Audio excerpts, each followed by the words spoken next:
The pandemic has triggered an unprecedented economic crisis in American history. The sheer scale of it is far beyond anyone's expectations.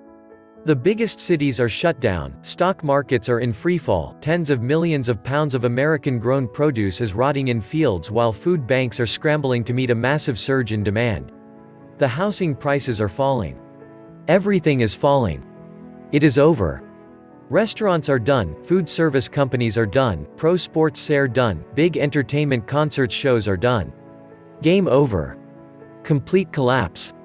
The outbreak wreaked economic havoc on a magnitude not seen since the Great Depression. America is now broke and on its own. There will be no recovery. There will be austerity mingled with chaos. Americans are going to get to see a Venezuelan-style societal failure up close and personal. With 40% unemployment and surging inflation. The elephant in the room is the debt bubble. America is trillions in the hole. The real crash is yet to come, when investors realize interest rates will be low forever and inflation picks up. No one but the US government will want dollar-denominated debt. The dollar's days are now numbered, and the Fed knows it. That's why the printing presses are on it day and night. They are trying to delay it for as long as possible. Now they can't, it is totally out of their hands. They know we have reached the end of their monetary experiment that started in 1913 when gold used to be 1-to-1 with the US dollar. Since then, the dollar has depreciated by almost 97%. We are witnessing the remaining 3% evaporating before our own very eyes. The debts will never be repaid. They will migrate us to a new monetary system.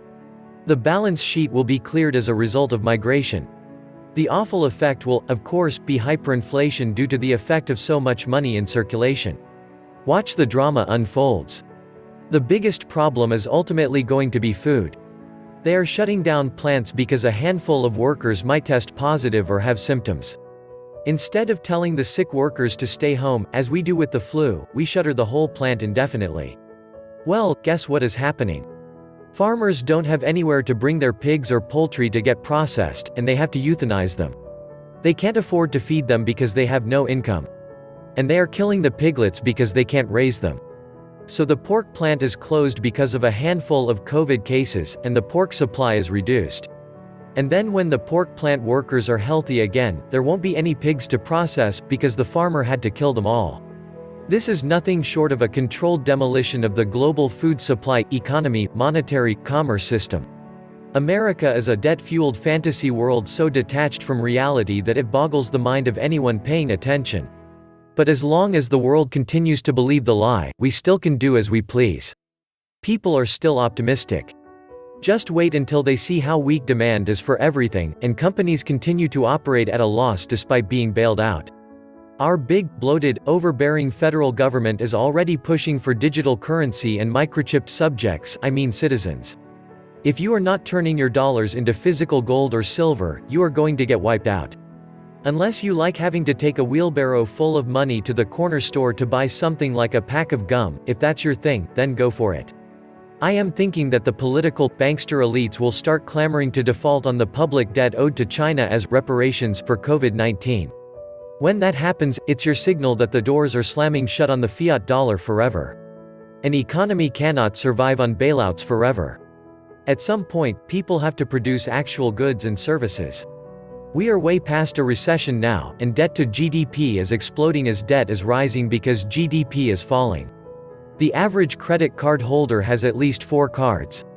On average, each household with a credit card carries $8,398 in credit card debt. Total U.S. consumer debt is at $13.86 trillion. That includes mortgages, auto loans, credit cards, and student loans. The Americans are now so mired in debt that the elite will continue to carry on draining the pot as they have done with the repo. Bailing out working and middle-class Americans, though, is an absolute non-starter for the ruling elite. The upper crust will throw around vacuous catchphrases, like the deliciously ironic moral hazard, to make their argument, which is pretty rich considering the vermin on Wall Street and their cronies on Capitol Hill are so morally bereft. It is a hazard to all humanity. Sad to say, USA is a total mess. Local small businesses are losing a ton of money. Sales have dropped to nothing even if they are fully open. They are being buried in new government regulations. They have piles of forms for financial aid that are complex and overwhelming. Even if all the small businesses were allowed to open today, the mainstream media fear propaganda is keeping the sheeple at home. All by design to keep the people enslaved and in fear. And no more small businesses, as the big corporations will take over. This virus is to distract you from the fact that next year, no matter who is president, we will be faced with inflation that would make Paul Volcker shudder in his wingtip shoes. The debt was bad enough, but adding $2.2 trillion of waste onto it and more in the shadows, well. Take that to the banks. America is on its way to becoming another Venezuela. Many parts of the USA are already Venezuela. This is a big country. But as one traverses this great majestic land, one quickly realizes that there is indeed two Americas. I travel to places where folks been suffering through the Great Depression for, I dunno, the last 40, 50 years. Then again, there are the cities, many resembling Dresden, after the firebombing. Tent cities outback of the Walmart. Folks sleeping in their cars down by the river. A record number of millennials moving back with moms and pops, or never left. Except, in that case, there is no longer a farm to work. Yes, sports fans, there will always be the poor among us. Welcome back to the Atlantis Report. You are here for your daily dose of the truth, the whole truth, and nothing but the truth. Shutting down someone's livelihood or business is the same as seizing it. The government required to provide just compensation for its seizures. Of course, the seizures are also illegal, so the government not only has to pay, but they must also be sent to jail. When you and I go to court with our demands, the governments will argue that there were no orders and that all the behavior was voluntary. That means protecting your rights and your livelihood. You must go back to work, otherwise, they will say you voluntarily destroyed yourself. This is not a stretch. This is coming. I did not volunteer for any of it. Nor should you. For those who have paid any attention, you got screwed in 2008, when the housing bubble popped. That is when this money printing, bank, and corporate bailout madness started, and it is what inflated the stock markets over the past decade. The Fed is who inflated the housing bubble and was the Fed that reinflated the recent debt bubble, which popped in January by the way, and the air is still draining from that bubble. There is no possible way to reinflate it, so don't get your hopes up, and here is why. Nothing was fixed after the housing bubble popped, it was all covered up with inflation or expansion of the money supply.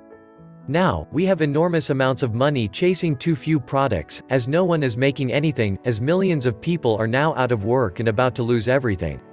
If anyone thinks all of this unemployment and economic decline is going to drive stock prices, which were already incredibly overpriced, and are still expensive, they need their heads examined. What the Fed is doing now is simply pissing good money after bad ideas, and the end result will be catastrophic. For those who want to make money, buy physical gold. It is already up 30+% in 2020 while most everything else is down 30% and it is going a lot higher. The American economy had been like a dying star. A star dies when it starts to expand, burning up its own mass instead of generating its energy in a sustainable way. The star keeps burning away more and more of its mass, becoming less and less dense until it cannot support the burning. It stops burning and collapses into a black hole. Greenspan's liquidity had diluted up the asset values with all kinds of financial products, derivatives, rehypothecation, securitization, bulldust, etc. A solid asset-based economy had been hollowed out and expanded. Liquidity had kept the economy expanded like a dying star, and as a Ponzi, the next liquidity pump must be exponentially bigger than the one before. In 2008, for a start, at least $25 trillion was created and loaned out to all the banks in the world. This time the Fed must create at least $50 trillion to $250 trillion for a start to stop the collapse. If you study deep history, you would understand what is really going on. This isn't well-intentioned foolishness. This economic collapse is a part of a very long-term plan that the European banks have used to usurp entire continents by monetary policies and central banks. It started around the Renaissance in Venice and was moved to Spain as the Americas were colonized. Then for a short time, Holland was involved, then England ruled the waves with their navy and has really never relinquished financial control, although America was a proxy military through today. The bank's final prize is, you guessed it, China. That's it in short. It's all been engineered. Patterns are very telling. If you've read Jared Diamond's book, Guns, Germs and Steel, you would see a repeated pattern utilized by European colonists throughout the Age of Discovery, i.e., guns, germs, and steel. Now, if you study the rise of banking, which had its seminal point in the early Middle Ages with the Knights Templars and the Vatican putting usury on all transactions through their bankers, you would see the greedy human pattern repeated over and over. Now forward to Waterloo and the banking interests betting on both sides and through this owning all banking houses that mattered on the planet right up to today. We need the gold standard back. Otherwise, the financial industry will eat the rest of the economy, like any other predator. Honest money, gold, silver, can't be manipulated like currency. America will never be the same. The takedown of America was planned decades ago. This was the Atlantis Report. Please like, share, subscribe. And please take some time to subscribe to my backup channels, I do upload videos there too. You'll find the links in the description box.